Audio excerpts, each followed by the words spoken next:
Good afternoon. Today we're going to take a little bit of time and talk about two programs that allow students to take courses outside of the walls of OHS.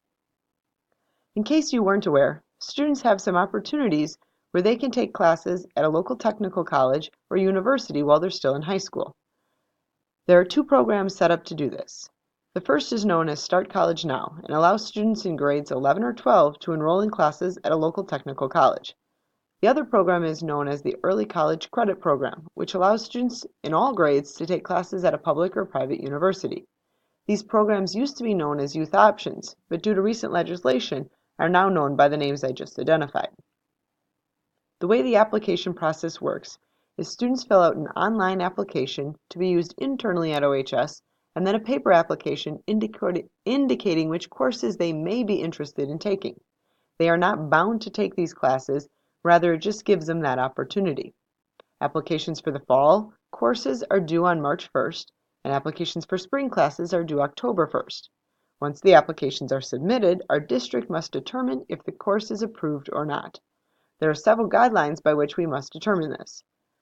The basic questions we must answer are, does OHS offer a course that is similar to this, such as the CNA course or the Firefighter 1 course? If we don't offer a course, then we'll approve it since the students don't have an opportunity to take it at OHS.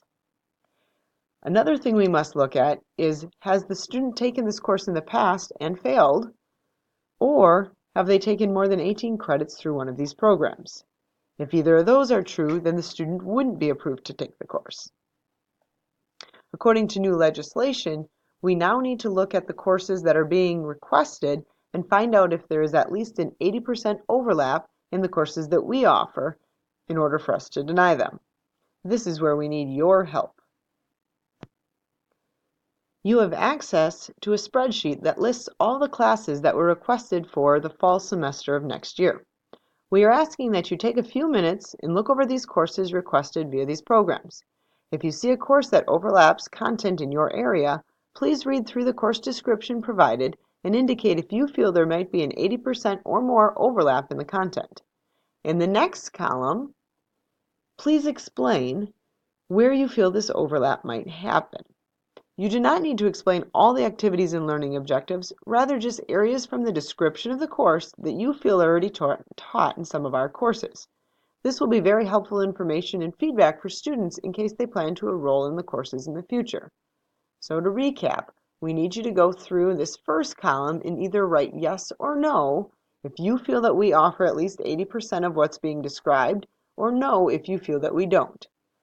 Then, in the second column, indicate which OHS courses might have some of this content overlap and sort of explain what overlap. Unfortunately, due to the upcoming board meeting, we have a very tight timeline, and we need this information by Thursday in order to either approve or deny these courses for the students. So we've built in some time today for you to take a look at the courses offered here, provide your feedback, and then an explanation. Thanks again for your help in this process, and if you have any questions, please don't hesitate to reach out to me. Thanks, and have a great day.